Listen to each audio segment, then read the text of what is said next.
नदी से संबंधित 78 क्वेश्चन का ये पार्ट दूसरा वीडियो है। अगर आपने पार्ट 1 वीडियो नहीं देखा तो डिस्क्रिप्शन बॉक्स में आपको पार्ट 1 वीडियो का लिंक मिल जाएगा। मैंने पार्ट 1 वीडियो में ये क्वेश्चन आपको कराया था, निम्नलिखित में से वह नदी कौन सी है जिसकी उद्गम भारतीय राज्य क्षेत्र में नहीं है। यहाँ पर 4 ऑप्शन दिए गए हैं, तो इसका आंसर आपको कमेंट बॉक्स में करना है। तो ये 27वां क्वेश्चन है, इसमें कह रहा है निम्नलिखित में से वह कौन सी नदी है जिसका उद्गम भारतीय क्षेत्र में नहीं है। इसका भी मैंने पिछले वीडियो में कराया था कि इसका आंसर क्या हो जाएगा, ब्रह्मपुत्र। तो ये भी जान लीजिए कि ब्रह्मपुत्र निकलती कहाँ है। तो ये तिब्बत से निकलती है। कहाँ से निकलती है? तिब्बत से निकलती है। और इसकी लंबाई कितनी है? 3969 किलोमीटर। इसकी लंबाई कितनी है? 3969 किलोमीटर। और ये गिरती कहाँ है? तो बंगाल की खाड़ी में। कहाँ गिरती है? बंगाल की खाड़ी में। ये गिरती कहाँ है? बंगाल की खाड़ी में। तो ब्रह्मपुत्र भारत से नहीं निकलती है, तिब्बत से निकलती है इसकी लंबाई। और ये कहाँ गिरती है? बंगाल की खाड़ी में। अब ये भी क्वेश्चन काफ़ी इंपॉर्टेंट है। निम्नलिखित नदियों में से किसका उद्गम भारत में नहीं है? तो इसका आंसर हो जाएगा सतलज। तो सतलज भी कहाँ से निकलती है? तिब्बत से निकलती है। कई बार पूछ दिया गया है कि तिब्बत में कहाँ, मतलब वो कौन सी जगह है? तो रक्कस झील से ये निकलती है। मानसरोवर के पास है रक्कस झील। तो ये याद रखिएगा कि सतलज नदी कहाँ से निकलती है? तो रक्कस झील से। और इसकी लंबाई 1450 किलोमीटर है। इसकी लंबाई कितनी है? 1450 किलोमीटर। और ये गिरती कहाँ है? अरब सागर में। ये गिरती कहाँ है? ये भी याद रखना है। यानी 4 चीज़ आपको, ये चारों चीज़ आपको याद रखने हैं।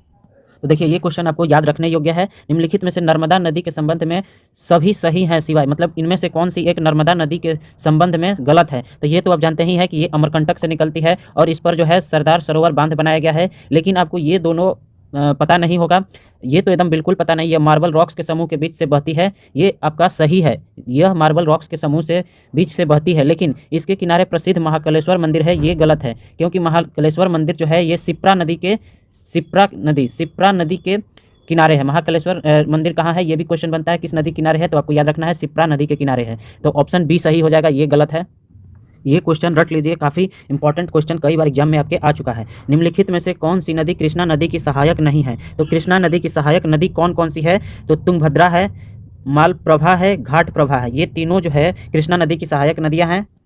और है कोयना और एक है भीमा। ये जो है ये सब कृष्णा नदी की सहायक नदियां हैं। लेकिन जो ये अमरावती है ये कृष्णा नदी की सहायक नदी नहीं है। तो इसका आंसर क्या हो जाएगा? अमरावती।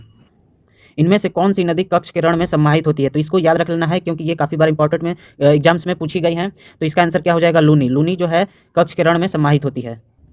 अब देखिए गंगा की सहायक नदी है जो नीचे वर्णित है, कौन सी उत्तर की ओर प्रभावित होती है? उत्तर की ओर, यानी कि हमारा दिशा जो होता है, उत्तर कहाँ होता है? ऊपर होता है। उत्तर यहाँ पर होता है, उत्तर, दक्षिण, ये हो गया पूरब, और ये पश्चिम। तो कौन सी नदी जो है, ये चारों गंगा की सहायक नदी है, लेकिन कौन सी नदी उत्तर की ओर प्रवाहित होती है यानी ऊपर की तरफ? तो इसका आंसर क्या हो जाएगा? सी, यानी सोन जो है ये गंगा की सहायक नदी है जो कि पूरा उत्तर की तरफ प्रवाहित होती है। इस क्वेश्चन में कह रहा है भारत में डेल्टा बनाने वाली नदियां हैं, मतलब भारत में कौन सी नदी जो है डेल्टा बनाती है? तो इसका ऑप्शन हो जाएगा सी, यानी कावेरी, गंगा और महानदी। ये तीनों नदियां जो है भारत में डेल्टा बनाती है। आपको ये तीनों याद रखना है। अब इस क्वेश्चन को देखिए, भागीरथी और अलकनंदा गंगा में कहाँ पर आकर मिलती है? मतलब गंगा में भागीरथी और अलकनंदा मिलती है, लेकिन कौन से जगह पर मिलती है ये बताना है। तो इसका आंसर क्या हो जाएगा? देवप्रयाग। कहाँ मिलती है? देवप्रयाग, इलाहाबाद में देवप्रयाग में मिलती हैं। सुंदरवन डेल्टा का निर्माण करने वाली नदियां हैं। तो सुंदरवन डेल्टा का निर्माण कौन कौन सी नदी करती हैं? तो एक गंगा और दूसरी ब्रह्मपुत्र, यानी ऑप्शन ए सही हो जाएगा। याद रखिएगा, गंगा और ब्रह्मपुत्र। यहाँ कह रहा है सिंधु नदी का उद्गम स्थल है। तो सिंधु नदी का उद्गम स्थल पिछले वीडियो में भी मैंने बात किया था, उसका पूरा डिटेल बताया था। तो सिंधु नदी की उद्गम स्थल कौन सी है? मानसरोवर झील। अब इसमें देखिए गोदावरी नदी कहाँ से होकर गुजरती है? तो गोदावरी नदी, पहले तो मैं गोदावरी नदी का भी डिटेल पूरा बताने वाला हूँ, कितनी लंबी होती है और सारा डिटेल। तो गोदावरी नदी कहाँ से होकर बहती है ये पहले बता दूँ। महाराष्ट्र, तेलंगाना और आंध्र प्रदेश, ये तीनों राज्य से होकर गोदावरी नदी बहती है।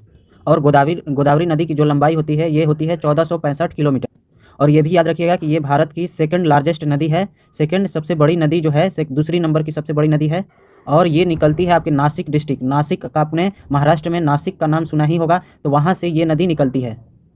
ये क्वेश्चन करा निम्नलिखित में से कौन सी नदी प्रायद्वीपीय पठार उपांत से नहीं निकलती? कौन से प्रायद्वीपीय पठार से नहीं निकलती? तो इसका आंसर क्या हो जाएगा? यमुना। यमुना कहाँ से निकलती है? हिमालय से निकलती है। और कहाँ से निकलती है? यमुनोत्री से। यमुनोत्री से निकलती है यमुना। देखिए इस क्वेश्चन में कह रहा है इन पश्चिम वाहिनी नदियाँ, यानी कि ये चारों जो नदियाँ हैं पश्चिम की ओर यानी इधर की ओर बहती है। इनमें से कौन दो पर्वत श्रेणियों के बीच से बहती है? यानी कि इधर भी पर्वत और इधर भी पर्वत, इनके बीच से बहने वाली नदी कौन सी है इन चारों ऑप्शन में से? तो वो कौन सी नदी है? तो वो है नर्मदा। याद रखिएगा, नर्मदा नदी है।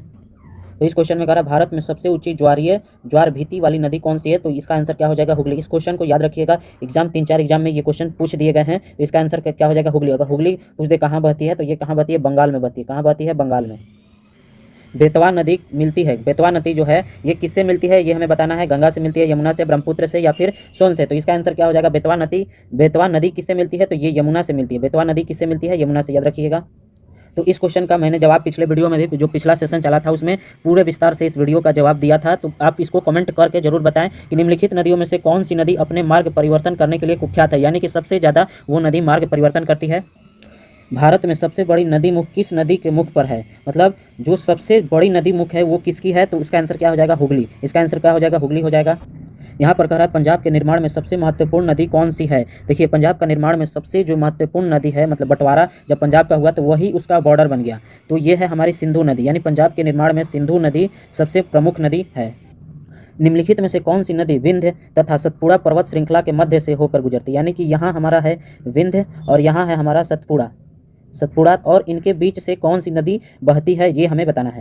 तो इसका आंसर क्या हो जाएगा, नर्मदा। नर्मदा दोनों के बीच से होकर बहती है। इसमें कह रहा है कि निम्नलिखित में से कौन सी नदी अंततः अरब सागर में गिरती है, तो आपको कमेंट बॉक्स में बताना है। मैंने पिछले वीडियो में बताया था कि कौन कौन सी नदियां हैं जो अरब सागर में, भारत की कौन कौन सी नदियां हैं जो अरब सागर में गिरती है, ये आपको कमेंट करके भी बताना है। ये क्वेश्चन कह रहा है प्रायद्वीपीय भारत की सबसे बड़ी नदी कौन सी है, तो वो कौन सी नदी है, तो वो है हमारी गोदावरी, और इसकी लंबाई अभी मैंने बताई 1465 किलोमीटर होती है। तो देखिए अमरकंटक में से कौन सी नदी का उद्गम होता है, ये 4 ऑप्शन दिए गए हैं। तो देखिए अमरकंटक से जो नदी निकलती है वो मैं कुछ बता देता हूँ। एक तो है नर्मदा, दूसरी है आपकी सोन, तीसरी है आपकी जोहिला। तो इतना याद रखिएगा। तो इस ऑप्शन का आंसर क्या हो जाएगा, सी, यानी कि ऑप्शन नंबर सी इसका आंसर हो जाएगा। भारत में यरलुंग जंगबो नदी से किस नदी को जाना जाता है, ये याद कर लीजिए, ये काफ़ी बार एग्जाम में पूछे गए हैं। तो इस नाम से जाना जाता है जिस नदी को, वो है नदी ब्रह्मपुत्र। ब्रह्मपुत्र नदी को ही इस नाम से जाना जाता है।